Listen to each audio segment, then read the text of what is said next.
really being able to pull out of you your essence. Mhm. I don't know how many times what makes you different? All the marketing questions and all. But somebody that really is astute enough to help you find that essence of actually who you are so that you can share that with the world. We're all Mavericks. Welcome to Momish Mavericks. With your hosts, Maynard and Breslow. We're Olim and Gayrim. And we're also entrepreneurs and marketers. October 7th changed everything, including the way we do business. This is the show that realigns your business and goals with your values and people.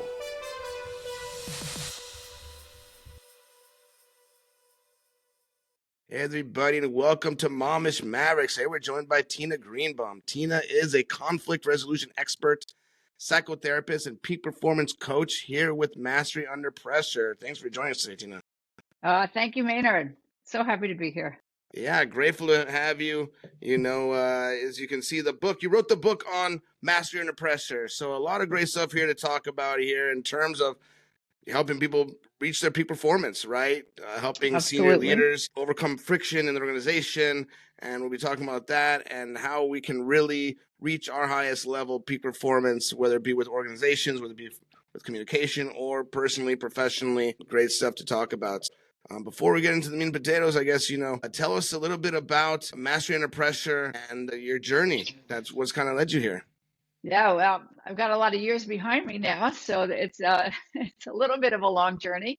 But I started out, honestly, wanting to be a teacher, elementary and special ed teacher. And I started doing that, and I really didn't like being in the classroom. I go like this because I didn't like being boxed in. And there was a psychotherapist and a social worker that would come in and take the kids out and start to talk about their families and the therapy piece. And said, I think I want that degree. So I went back to school and I got my master's in social work, very specifically to be able to do psychotherapy. At the same time, I always loved business, but I felt like as an organizational development specialist, I couldn't really get to the nitty gritty of like what really makes people tick. So I like that mix of having the privilege, it really is a privilege, to be able to listen to people at the deepest level and then also help them in their current lives. Kind of the social worker is all about the fit between the individual and their environment. So it's that intersection that I really love. And went on and had 5 psychotherapy practices. Every time I moved from DC to New Hampshire to Long Island to Manhattan to Long Island, and now I'm out in California. So every time I moved, I started another practice. So I kind of really know what that feels like to be a solo entrepreneur, kind of really building from nothing. I haven't worked for anybody in my whole career. I mean, other than just getting started. So that's 40 some years. So that experience of being an entrepreneur and the ups and downs and then there was a point where I said, wow, if I don't scale my business, I'll never be able to retire. So spent a lot of years kind of working on that. And that's where Mastery Under Pressure came in as a course and a book. And then from that, personal growth is very personal and not everybody wants to hear about it, even though there's nobody that escapes themselves and this crazy mind that we have. And somebody asked me, said, well, you're really good at problem solving and you like to deal with conflict, and would you be interested in really kind of moving in that direction in addition to what I do? So that's kind of in a very short, it's taking all the experience and bringing it hopefully to the highest level to really help people who impact other people. That's really kind of my passion. So that's where I am. It sounds very organic. Nothing was forced, it seems. That's right. Except maybe at the beginning where you're like, oh, well, I don't actually want to do this. I don't actually want to teach. I want to do what they're. But if you hadn't done that, it wouldn't have led you to identifying exactly where you want to be and then being able to kind of grow. And one thing that stood out as well is how easily it seems. Of course, there's ups and downs, like you mentioned, but being able to integrate your skills and your education and what you're doing with the business side, which I think a lot of people actually struggle with, right? Where they're maybe great psychotherapists, great bedside manner, and people love them, and no one can find them. And, they don't really know how to run a business. They don't really want to have a business. They want to just be able to show up and do their part and and leave that stuff to somebody else. And of course, as you know, no one else is going to be doing that. So you kind Certainly of have not to in do the it. certainly not in the beginning. They're not going to do it. Yeah, exactly. You know, it's like all the hats. Well, I just got out of school, you know, and all the different things going on. So that's great as well. And like you said, growing is tough. And once you are growing, there's more problems, more challenges coming in. So, I mean, was it like you had to coach yourself? I mean, I think it's like, Always. do you have like an outer coach as well? Because I look at like the highest performing athletes, right? Like for instance, right now I'm Shohei Ohtani with the Dodgers, whatever, right? You know, this guy's like the greatest player in the game right now, and this guy's got his own personal coach. Aside from all the other coaches that he's got a guy that's going to be looking just at him and saying, "Hey, your elbow slightly up, your elbow slightly down," whatever it is. I mean, I think sometimes people who are at the highest level, and especially people who are psychotherapists, coaches, and sometimes they have their own blind spot. They You got it, Maynard. I have a little saying that says, everybody knows your blind spots. Wouldn't you like to know them as well? Because the unconscious by its nature is unconscious. And so the challenge is, how do we make that which is unconscious conscious so that we can choose our behavior and our reactions and how we act and all of that. So without that access, and I go like this for anybody that's kind of, my head to my heart, my heart to my head, these parts of us are connected. And when we only deal with logic or we only deal with emotion, we're dealing with a half a deck. And so it's challenging because, as I said, if you don't know that you're doing it, how many times, even one of my sons, I said to him, I don't know if you're conscious of it, but how many times you say, like,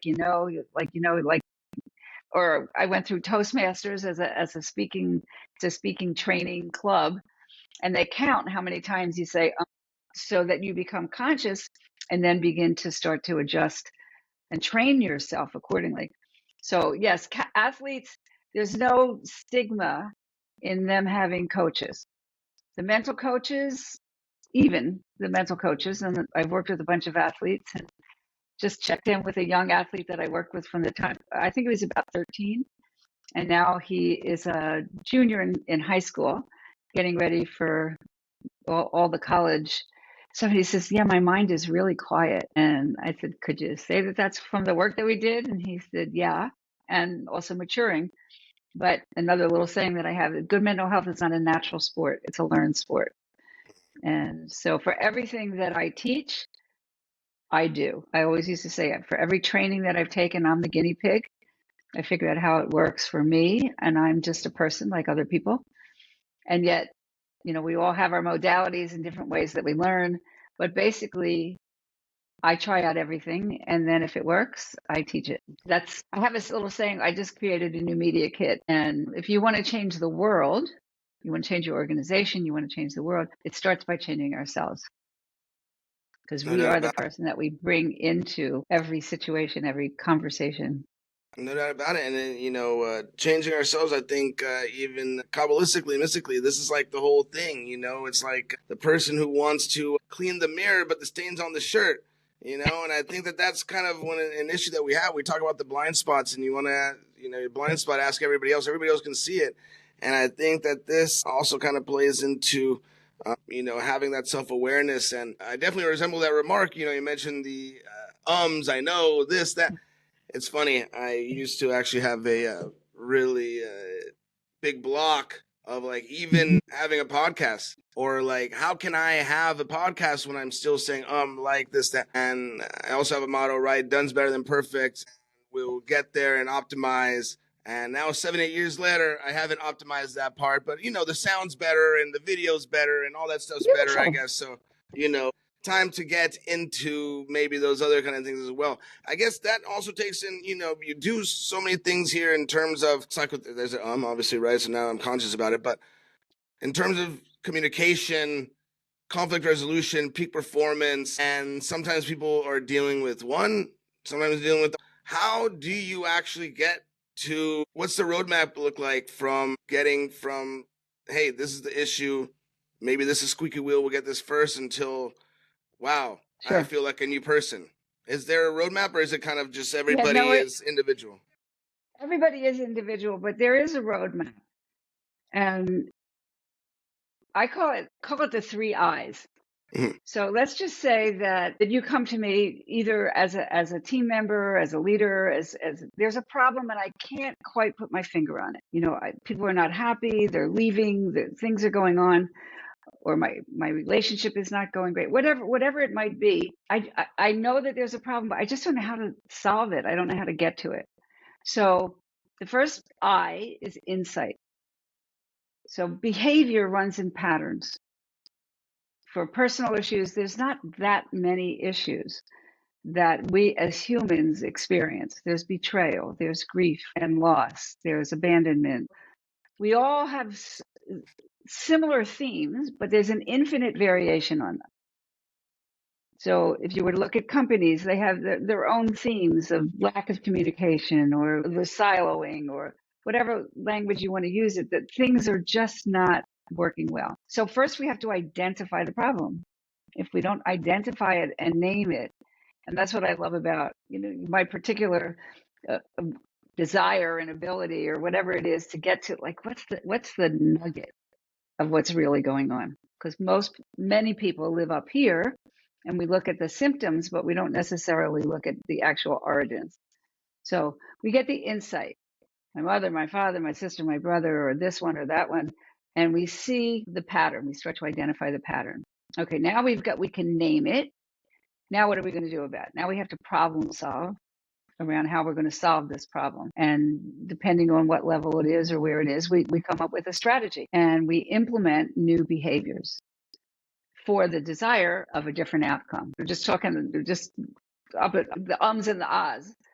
So I'm identifying the problem. I'm unconscious of it. I don't even realize that I'm doing it. I've been doing it forever. All right. So now it's conscious. All right. Now what has to happen? What new behaviors do we have to implement? Well, I have to pay attention to how I'm speaking. I have to be aware of what I'm thinking. And then I have to be aware of how it comes out of my mouth. And that takes practice and repetition and practice and repetition and practice and repetition. Oh, I just caught it. The other piece in there is the definition of mindfulness is being aware in the present moment without judgment. So it's the without judgment that then helps us move along. Because if I start to, God, how stupid am I? I can't believe I did that again. Well, now we're no longer in the game. Now we're down in another, I call it the downward spiral. We're down somewhere else feeling bad about ourselves, and then we can't accomplish anything. Without judgment, I notice. Now I'm doing it over and over and over again. And I'm catching myself more quickly. I listen to myself, or I tape myself. When I've done talks, I did a TEDx talk and I taped it and watched myself and did it over and over and over again until I could do it just like I'm talking to you right now, with all the practice and repetition in the background. Insight, implementation, and then integration. That used to really bother me. I don't even get Ripple anymore because we've changed the neural pathways, literally changed them. And so that's kind of a simple way to think of it. Somebody asked me one time and I said, oh, the 3 I's. No, that's great. And, it really, I think, gives us insight, allows us to identify and then implementation, integration. Some of the things may seem easier, and some of the things, they're so ingrained, the neurotransmitters that wire together, fire together, and they're there, and then every once in a while you far away, and something triggers and brings it all back. And is that how do we deal with those kind of things, and especially as a high performing individual? It's like, I don't have time for this. I don't have time to fall back, or I'm just going to go and whatever. It's juggling so many things. It's a great question, Maynard. It's really the essence of all behavior change, in my opinion. So in my TEDx talk, I talked about how the body gets triggered before the mind. So it was called Befriend Your Inner Enemy. And it was really the progression of a lot of the things that we're talking about, and how I progressed as a clinician. Like, how do we do this? The same question that you're asking. So let's just say that I'm in a meeting and somebody is and this has happened to me. Somebody was talking about me in a way that didn't feel very good. And she was kind of questioning my integrity and questioning my motivation. And I'm sitting there in this meeting now, there's 6, 8 people in it. And I could start to feel I'm getting hot under the collar. My body is starting to give me an indication that I'm very uncomfortable. So now, again, I know my patterns well enough, and I know the way that my body speaks to me in those patterns. And so when I feel like I'm out of control, it comes to me in the back of my neck. I get hot, my shoulders start to tighten up. Now I've got a signal. I've got a body awareness signal that's telling me that something is bothering me. That's the first indication. Okay, so now I start to notice what's happening here. Oh, now I'm making this conscious. I'm feeling attacked, basically. Okay, so now I'm very, very conscious that what she is saying is very hurtful, embarrassing. But now, how do I want to deal with it? So I've got, I know what's happening. I know why it's happening. And then I get to choose my response. So this was exactly what I created in my talk. So cuts. Yeah, stop. Okay, I'm feeling this way. I'm stopping. Cut. It's just like a movie. So a movie runs really, really fast. Now I'm going to slow it down, slow it down, slow it down. I'm going to look at it frame by frame by frame.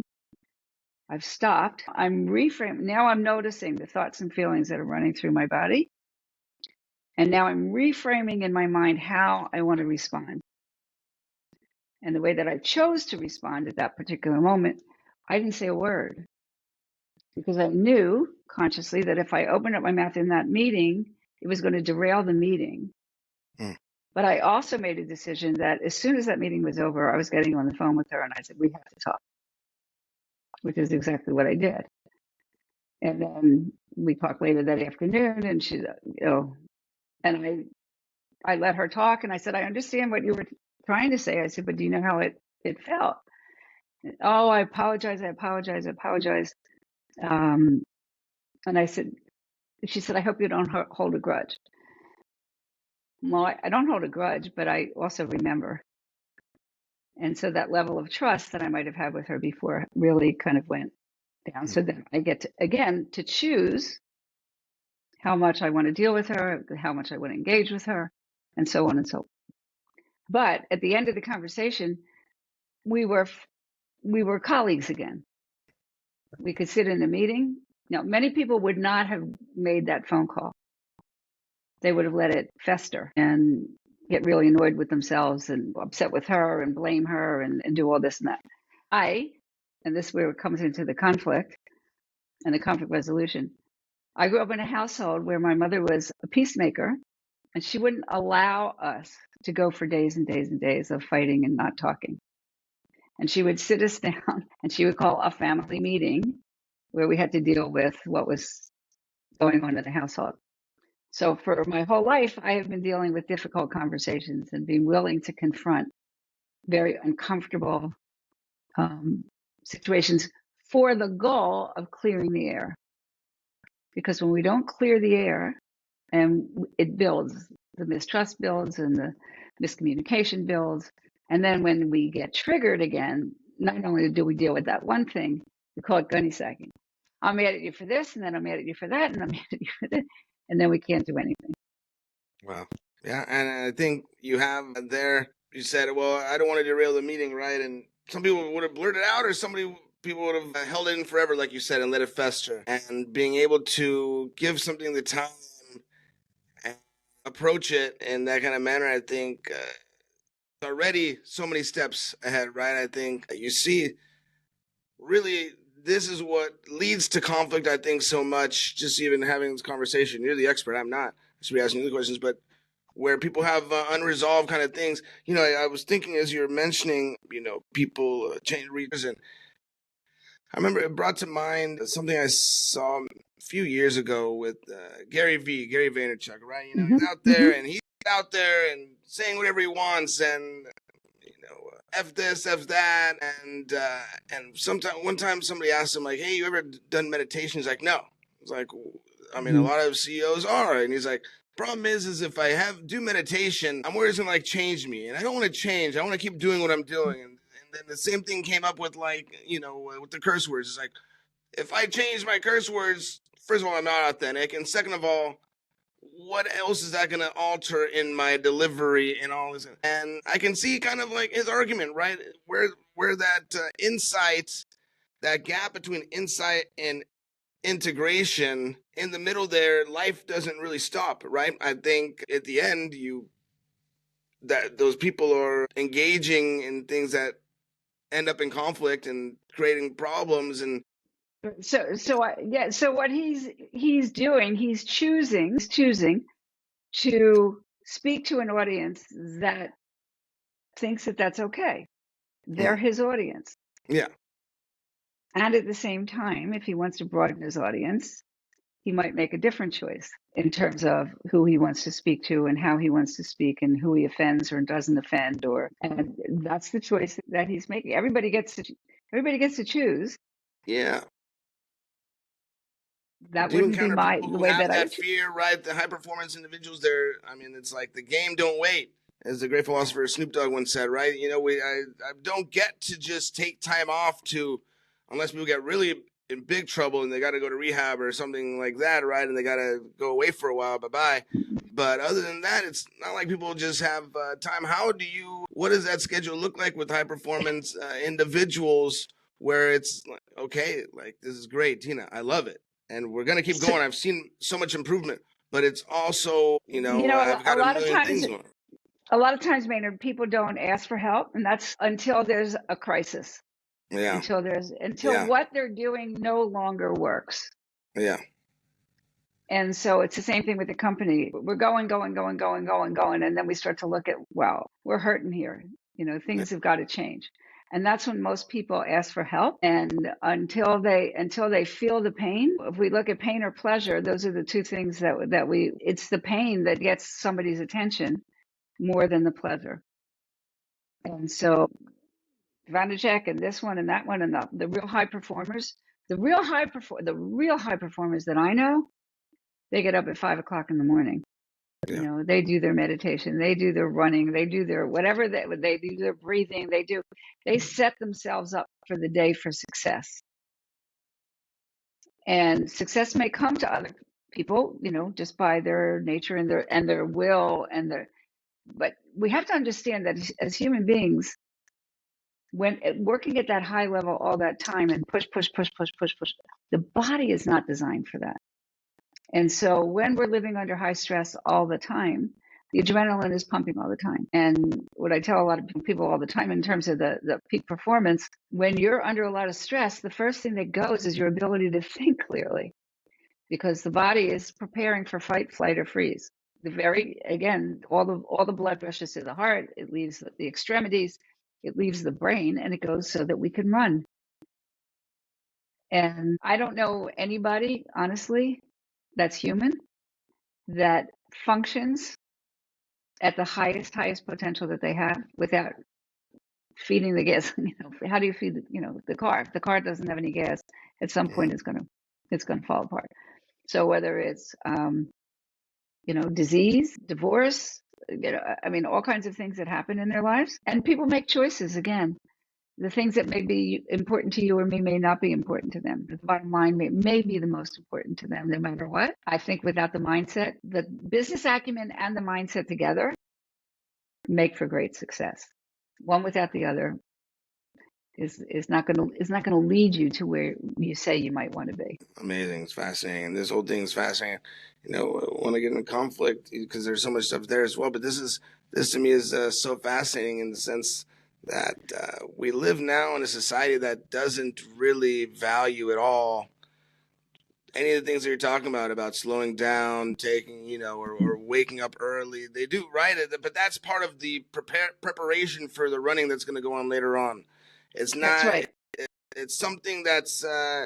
It's not for its own sake. It's this is your only time they're going to have.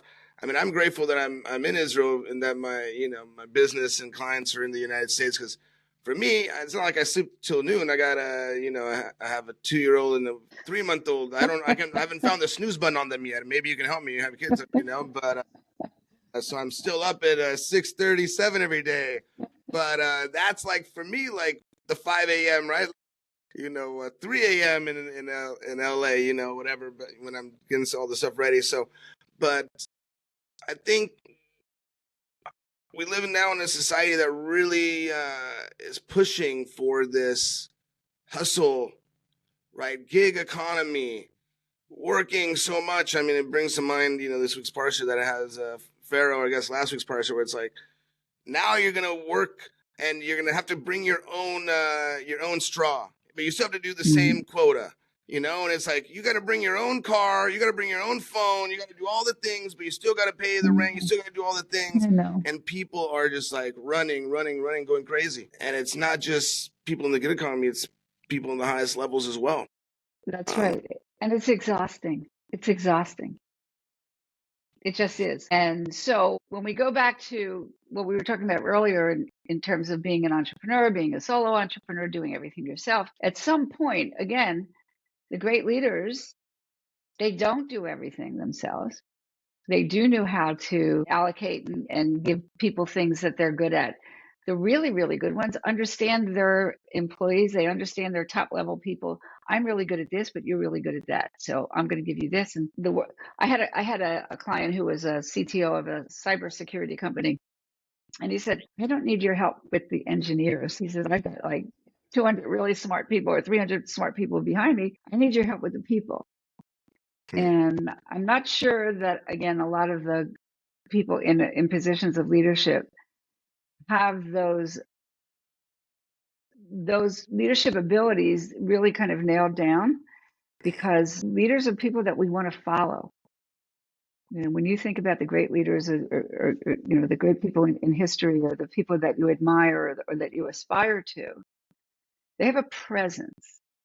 They have a certain way of being that attracts people, that really makes them want to come and hang out and ask questions and be like. And so I speak to, the people in those positions, like, what is your legacy? What do you want people to know about you? What do you want people to think about you? What do you want your children and your employees to say? This is the guy that would blow up at the slightest little thing, and he's toxic, and being in his environment is toxic. The great leaders know how to keep their cool at the same time that they're very decisive, because they can. Again, I come back to the word presence, and if you're from self-reflection and meditation and energy work, we are able, and this is also from my Kabbalistic training, we're able to hold more of life's ambiguities. Life is not all good and not all bad. It's not all right. We live in a world of opposites. And to be able to hold those opposites and act in spite of them for the good of the people requires a great capacity. And again, I would say to those people who are running around like, without a head, where's that capacity? And what happens when it gets threatened? And how do you respond when it gets threatened? And I have a young client that called me yesterday. She's a young attorney, and she's working in a very, very high pressure DA's office. And she said, I just can't take in anymore. I just have to stop. Between what's going on at home, what's going on in the world, what's going on in my business, in my work. And she had the wherewithal to just say, I got to stop for a moment. I got to regather myself. I got to ground myself. I got to, she sits next to a woman who has no emotional control whatsoever, so everything is a catastrophe and everything. She's I need quiet. Well, you wouldn't really respond to that unless you had enough self-awareness to know what you need at the present time. A lot of people, they I can't take this anymore, and that's how it is. It's not really built into their dailiness or their practice in that regard. It's like, okay, that's it. I can't be here anymore. But really, what you said was so eye-opening. I never really thought about it like that in terms of leadership, where we come to expect that people are in these positions are going to be hotheads and blowing up, and they have their vices and doing their things, that's how they cope. But the lack of and we call them leaders or whatever, but it's lack of leadership in the sense of the people that are inviting, and people really would run through the wall for them just because they really honor and respect them and understand, and they're driven by, they're motivated by these people, and those kind of people can, get anybody to do anything, and they have to be very moral in that sense. But, it's almost like today, a lot of these so-called leaders, it's the only motivation that people have is a paycheck, is money at the end. And we're seeing a lot of young people are, calling quiet quitting, right? And they're just like, I'm over it. Whatever, I'm not going to play the game. And people are like, what are we talking about? And then we see the statistics of, there's a lot of stuff at play. It's not just this or that, but it's just people. What I mean to say is people aren't motivated by that in the long run. It can get you somewhere for a little bit, and then you have to jump ship every couple of years because that's all you can really take until you can go somewhere else, until that is over with, right? Is there a way to get back to that? Is there somebody that we can identify today that is doing that you're like, that is a person to look up to? That's a leader right there. I don't really see them. I don't see them in the public figures. I really don't, which is kind of, as you and I were talking, before we came on this, I think we are morally bereft when it comes to our leaders. And I've been thinking a lot about that. I was thinking back when I was in graduate school, one of my favorite courses was ethics, ethical issues and ethical problems and how you solve those and what you focus on and critical thinking. And we're lacking, again, from my observation, we're lacking that in our public figures, or the public figures that have that capacity. The greater population is not supporting them. So we have this huge gap between right and wrong. I mean, there are certain things that are right, and then there's other things that we can interpret in terms of laws and which way we look. But I come back to the 10 Commandments and whatever religion people have, or whatever moral code that they have. In yoga, it's called the yamas and the niyamas. Right living, reading right books, eating right food, the things that bring us to our highest level. That's what I've been thinking a lot about. Just your question of how we bring. Now, again, you're a parent of young babies, young children. And it is up to you. It is up to my children in the way that they're bringing up their children. And because these little babies, they come out of the womb, they don't know hatred. They don't know any of the things that the culture is perpetrating on them. And I have this wonderful book. It's called The 9 Levels of Values. I have it right here.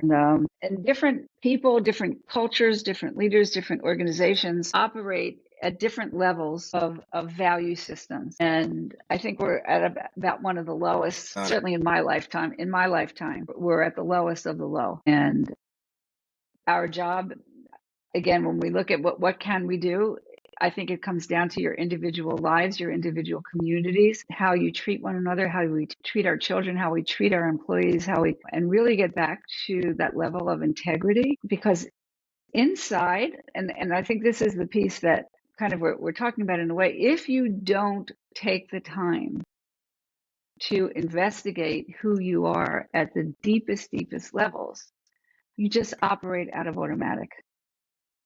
You don't even think about it. You don't think about your belief systems. You don't think about what are the core things that drive you. Coming back again, belief systems are unconscious for the most part until we make them conscious. So I have a whole exercise that I do in my program at really looking at our belief systems. I kind of kid around all the time. My mother loved Heinz ketchup. So I believe it's the best, wow. Right? It's the best ketchup in the world. We talked about this. Now, do I know that it's the best? I don't know. It's just an automatic belief that I have, and then I act it out. It's what I buy. So this is where our biases come from. We hear things from our families or our culture, and then it gets perpetrated. So unless we take the time and I would love everybody to do this exercise, to really kind of look at their belief systems. What do I believe spiritually, physically, emotionally, relationship wise, politically wise? What and why do I believe it? Where does it come from? Whose belief is it? Is it my mother's, my father's, my grandparents, my religion, the church, my temple, and then do I want that belief? I have a bunch of clients that I've seen over the years who have been in very dogmatic religions at a very, very dogmatic level. And that guilt and that shame is so deeply embedded. It's like, do you really believe in it? Are you really that terrible? So without questioning, without that deep level of questioning, we just do it. I think at that level, that would help to at least raise people's consciousness and awareness of how we treat one another. Yeah, you bring up so many things that I also have thought about, and I try and integrate as much as possible, in terms of, I'm so grateful for my parents, I'm so grateful for the upbringing that I've had. And I'm grateful as well that I came to, Torah, Judaism, religion, whatever, however label you want to slap on it, to this practice that am still trying to integrate, right? It's a lifelong process of implementation, integration. And I'm grateful that I came at it later in life, in my mid-20s. So I can come at it already from a place where I'm trying to work on myself and have some development in my brain and able to discern, and feeling like I came at it not because I was forced upon me, but because it's something that I really identify with and enjoy on physical, emotional, mental, spiritual levels. And now being a parent, how can I give something over without giving over any dogma or giving over those other things? And one of the things that I've really tried to study and try and implement is, the kids, they can see you doing the things, and they can see how you're doing the things. Is Abba happy? Is Tati happy? Is Dad happy? Does it make him happy? Or he's just saying, you got to keep Shabbat, you got to do this, you got to do that. And look at it, he's miserable. Who is this? Or is it like, oh, what a great gift. Thank you, Hashem. Wow, it's amazing. This is the best thing. And knowing that they're also going to have their own journeys, and knowing that it's my job to be an example, but to guide, and that's the influence I can have. That is the influence. So again, as parents, we instruct our children, we create an environment. What religion does, and I'm talking about all religions, it doesn't matter what religion, all religions do is they have structure. They have structure and repetition. The Shabbat is, it's repetitious week after week after week, whether it's Sunday or Saturday or whatever it is, and rituals. And they give us guideposts. Without any guideposts, it doesn't have to be religious guides, but it has to be some kind of moral code, whatever it is, so that one's children get to at least have something that they can go against or for. So I always thought, with religion, with my children, you may not choose to do this as you get to be an adult, but I'm going to give you some kind of education that you have a choice, that it's not a nothing. And again, it doesn't have to be religion. Whatever it is, it's some kind of code, that family traditions, coming to your grandparents on Sunday nights for dinner, having, people of different ages around you, giving you wisdom and giving you different things. There's just so many different ways to do it. But at some level, your children will have their own journey. And as you explain to them the purpose, why we do this, I think any kind of Sabbath is the most perfect way to do this. Take me away from the rest of the world for a little bit. Let me have time to study and be with my family. And again, however you do that, it doesn't have to have a name. But given, I think, that you've studied the Kabbalah, there's, number one, they didn't used to teach it to anybody that was under 40, because they hadn't lived long enough to have the wisdom to be able to take in the lessons. Now we don't, that's not true anymore. Anybody can study the Kabbalah at any age, but they have the Sphirot, their energies. Again, like in yoga, there's energies, in Chinese medicine, there's energies. And one of the energies that I remember so clearly is Gevura and Chesed. So Gevura is the structure, okay? But if something becomes too Gevuric, it becomes too controlling, okay? And the opposite is Chesed, which is open-hearted and loving, but too Chesedic, it becomes too chaotic. So somewhere in the balance of those two, and everybody has a certain propensity to be this way or that way, but the balance between the two, again, between the head and the heart, it gives us structure. It gives us something to hold on to. It gives us something to come back to. And when we're doing things that are not accordant to those things that are, I come back to this right and wrong, but the body tells us. If I'm stealing a piece of candy when I'm 13 years old, I know that that's not the right thing to do. I might rationalize it that all my friends are doing it, but it's not the right thing to do. Yeah. That's beautiful. I'm so glad you mentioned Gevura and Chesed. That middle, that harmony, that's Tiferet. That's my daughter's name is Tiferet. For that reason, that's this knowing when to do what. We want to you talked about the neurotransmitters earlier. We just want to go and do that thing that we're used to doing. And it can be from both sides, from both extremes. And we just wanted to go and do it, no matter the repercussions, no matter how many times we're running into a brick wall. And it's just so much easier to just keep doing it until the wheels. In the short run. Yeah, in the short run, right? But really, that's the whole point. The whole point is God, this thing, whatever it is, it says himself, I'll be what I'll be. I'm going to move around and be whatever needs to be. And at the same time, I'm unchangeable and I'm one, right? And this is the same thing for us, where we have to be able to move and transition in each situation the way that it is, but still have that moral compass, that moral ground. And I think that's come up multiple times in this conversation, just the aspect of the loss of morality. And I think we can have religion without the wavelength, right? Meaning your energy's off. We've definitely seen that, unfortunately. You can definitely have the wavelength without religion, right? But I don't know if you can really have either without morality. And morality is something that's unchanging. And when we have, like you mentioned, the kid who knows, it's a beautiful thing to feel. Right? To feel. It's when we push it down and we don't want to feel it. Or even worse, like you said, we justify it and we write it into a new law. Well, listen, I wasn't given anything, so I'm allowed to take the Snickers. I was raised by a society, that took away all the thing, and it's society owes me. Well, does the Walgreens owe you the Snickers? It's like, well, there is corporate. They're a corporation. They're not going to miss it. And all the gymnastics that go on where we're just completely lost, and it's really, really, really sad. I can see that's why I'm over here, I could see many years already LA, the direction is going in, and it's very sad what's going on over there.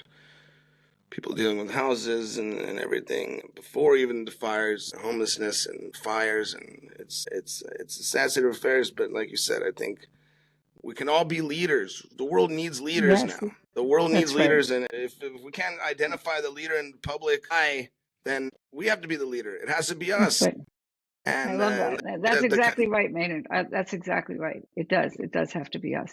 The concentric circles, like you said, who can we actually influence without controlling, which is so hard. Everyone wants to control and lack control in their own life, and they want to control everything.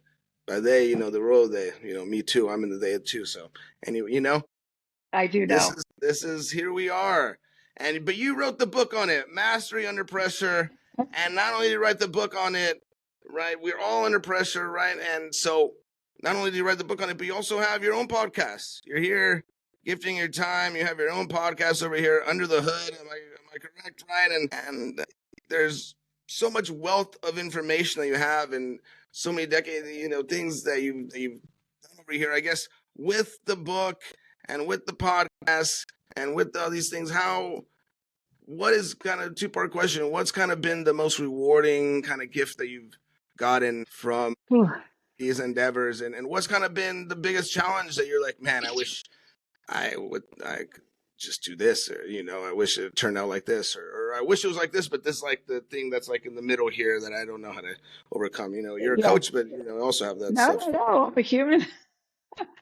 So I think the most my profession has been incredibly rewarding. I've been doing this for 41, almost 42 years, and I'm more passionate about it than ever, given all the things that we've talked about and all the things that I know and that could happen if people wanted to take the time to, and companies and countries and leaders and politicians, and really thought about the human side of things. So I can't say that there's one thing that has been more. I just got a little note from this tennis player, and he said, I think that the work that we did really helped me keep my mind quiet. And I have a 14-year-old golfer that I'm working with right now who's just a beautiful, beautiful young man, and his values and the things that I know he's just going to be just a great person. He is a great person. So my whole career has been wonderful in terms of that, whether it's groups or people or companies, or when I see somebody say, God, I never thought about it like that. That's one of my favorite rewards. That, just look at this thing and just let's look at it from another side and another point of view. That's rewarding. The most frustrating goes back to the business acumen at a higher level. So I understood very carefully, and it didn't take me very long to open up my private practice. I knew who my referral sources were. I knew what I needed to do. And the shortest was 7 months. The longest was 1.5 years. And once I got them up and running, honestly, I didn't have to do another thing. So the marketing, the sales, the analytics, all the things that make a business, I've had to learn. And I've had to learn from the school of hard knocks. I've trusted coaches, and I've spent a fortune, an absolute positive fortune, on the next shiny object. They're the ones that are, that's going to take this information of me and help me. As you said, if nobody knows you, it doesn't matter how much. I mean, it matters to your small universe, but it doesn't matter in a big way. So that I belong to this wonderful organization. They talk about coming out of obscurity, and that's kind of what I'm doing. That's what I'm working on, and it's challenging. It's challenging for one person, funding it myself. I'm not doing, big fundraising and things like that to put into so that's the most challenging, without a doubt. And finding the right coaches for me, the right business coaches with the right moral ethics, with not only that, we were able to have this wonderful conversation about things that we both think are really important. And it's the depth that I really crave in conversation and in people, and so finding that right person who spiritually we're matched, and economically we're matched, that's been really challenging. And I think I have somebody right now that's working in my camp that she believes that I can help her make money for the two of us, but that has definitely been the most challenging, and I don't give up. That's the main thing. We never give up. This is the main thing. We never give up. Cliche, because here we are. This is the human experience. Yes. But thank God we're having this conversation. Like-minded people. This is also where I feel highest state. Having these kind of conversations. It's always been like that. So this is fantastic. And sometimes I'm sure it's very hard for the highest performing people to also find their coach, right? Yes. Especially like you said, with the people who, it's great. You can find the person who's going to give you the X's and O's on a certain thing, but holistically, or how we're going to match up morally, right? Like you said, it's and really corrupt society. Really being able to pull out of you your essence. Mm-hmm.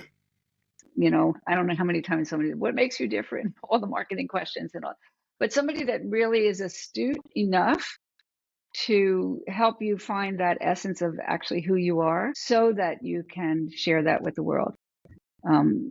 So you have to remember, Maynard, too, we're a very small part of the population in terms of this level of passion and commitment, truly. I always used to say I would tick and everybody else would talk. I could get along with everybody because I'm friendly and I can get, but for me to have the people in my life, the friends and the colleagues and that, that have that level of not just chutzpah, whatever that word is, way down deep in your soul, where it's like a choiceless choice. It's a non-negotiable. It's just I'm the only one out of all my friends that is still working. The world is better for it, and if we're a small part of the population, which is true. Sociopaths are also a small part of the population, and they've seemed to rise up to the top. So if they can rise up to the top, they're a small piece. We can too. It's For sure. in a positive way, definitely, and making impact around. And I know that you're making an impact around you. And before I let you go, we're wrapping up, right? First and foremost, want to. How can people find Master Under Pressure? How can people find out more about you? How can people seek out your services? And tell everybody kind of the whole. The whole 9 yards. Okay, so Tina at Mastery Under Pressure will get you to me. That's my email. And I have a new media kit. It's tinagreenbaum.media. And that gives a lot of the publications and things that I've done and topics that I speak about, because that's really where I love to be able to spread the word as much as I can. And then my website for Mastery Under Pressure, it's masteryunderpressure.com. So that's two different websites. And my TEDx talk, if you just go to TED.com and put in my name, you'll find the TEDx talk. And my book is on Amazon. So I think that's pretty much amazing. You can find me. And we talked about some Jewish things. So everybody, first and foremost, go check out all this stuff. Tina's fantastic. And so we'll have the links here wherever you're listening or watching, whether on the audio platform or video platform or on the website. That'll be here. And my podcast is called Under the Hood. Podcast. That's right. Under the Hood. You try to sneak this by me. I found her over here. So it's good stuff. So like I said, we talked about a few Jewish concepts here, which is great. And you're very connected with that. I guess, tell me, as we wrap up here, how right? It's not about religion or ritual or whatever. If that's what it is, cool. If that's what it is, that's cool too. But what about your business really do identify with from like your Jewish level, from the Kishkas, from that place, that deep place, right? That is right, like you were saying. And what's your relationship with that, with the two together? Well, I was born and raised in a very conservative, observant Jewish household. So my young life was very much, I lived in a Jewish ghetto, honestly, in Philadelphia.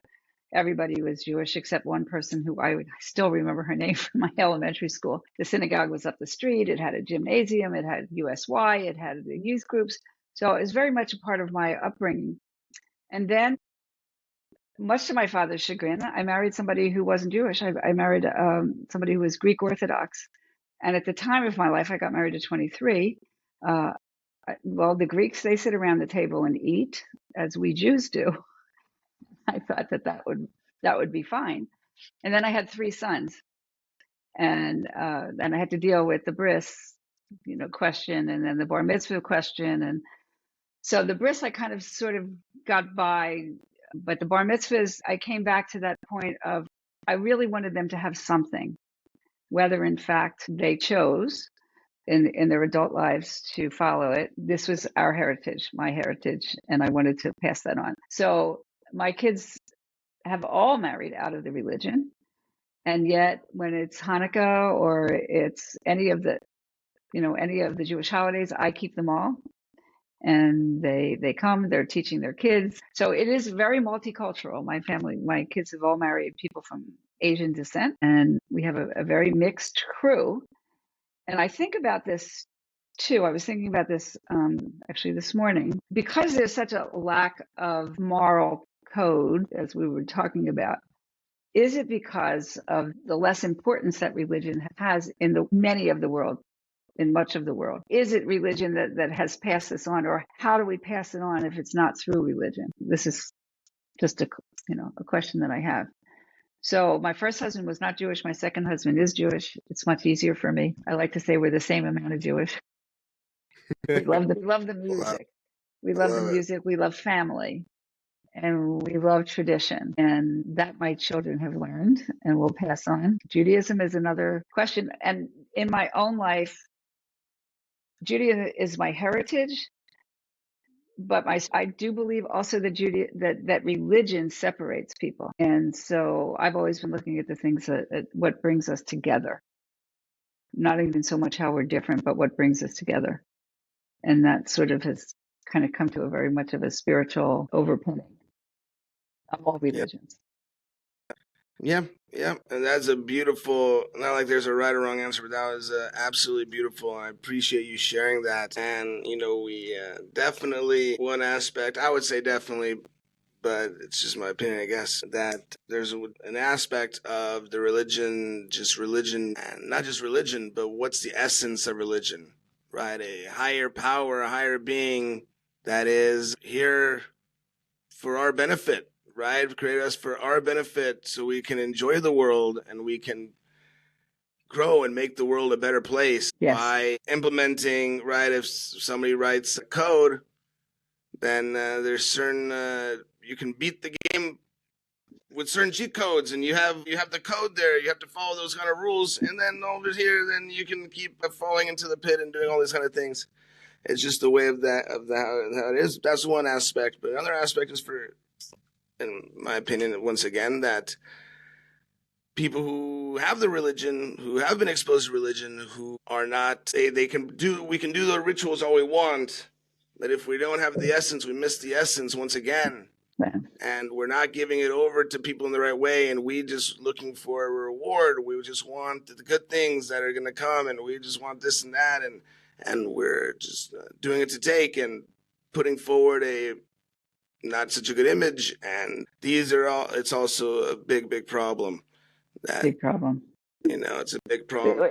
I think it's kind of what you're saying in a way, what man has done to religion. Yeah. The religion isn't, religion is everything's made by the higher power in a certain sense, but what we do with it, right? You can have a car and you can drive it to, to the hospital for a birth, or God forbid, run it off a cliff, God forbid. And it's the same tool, right? It's the same power. It's got the same thing. It's the same engine and the same, just what direction are we taking it in? And so religion's not really the key. It's just a tool, because religion is just how we're going to find our connection. And that's what's really lacking, is our connection with each other, our connection with ourselves. I'm sure you see this all the time in people that you're coaching, is they are disconnected from themselves, and disconnected from other people, and disconnected from their higher power 100%. This is the first disconnection, right? And it's like my laptop sitting right here. I can have it disconnected for a while, and pretty soon it's going to run out of battery if I leave it like that long enough. And we're all kind of made like that, but we're want to believe now, and we're telling each other, we're telling ourselves, and definitely anything with the platform that can reach multiple people, majority of them are telling that exact same message, that we don't need any connection. We don't need any connection. We just need more stuff. And this will help us for sure. This time it'll work. So we've got our work cut out for us. Yeah, one person at a time. We can all help each other. I can help myself, and you can help you, and you're helping so many people. It's beautiful. Everybody check out Tina Greenbaum. Check out Under the Hood. Check out her book, Master Under Pressure. Incredible stuff. Really, really, really touching. Really, really enjoyed this conversation a lot. So thank you so much for coming on, and thank you, everybody, wherever you're listening today, for making it part of your day. Appreciate all of you. And with that, Tina, I'll give you a little blessing, a little bracha, that you should be zoicha to continue to see how you are improving people, how you are a leader, and continuing to build those leadership skills, and building leaders around you who also have that sense of morality, who also have that sense of connection and the wavelength, and envision in the right way, and doing well while you're doing it as well. So to that. All the best. Thank you.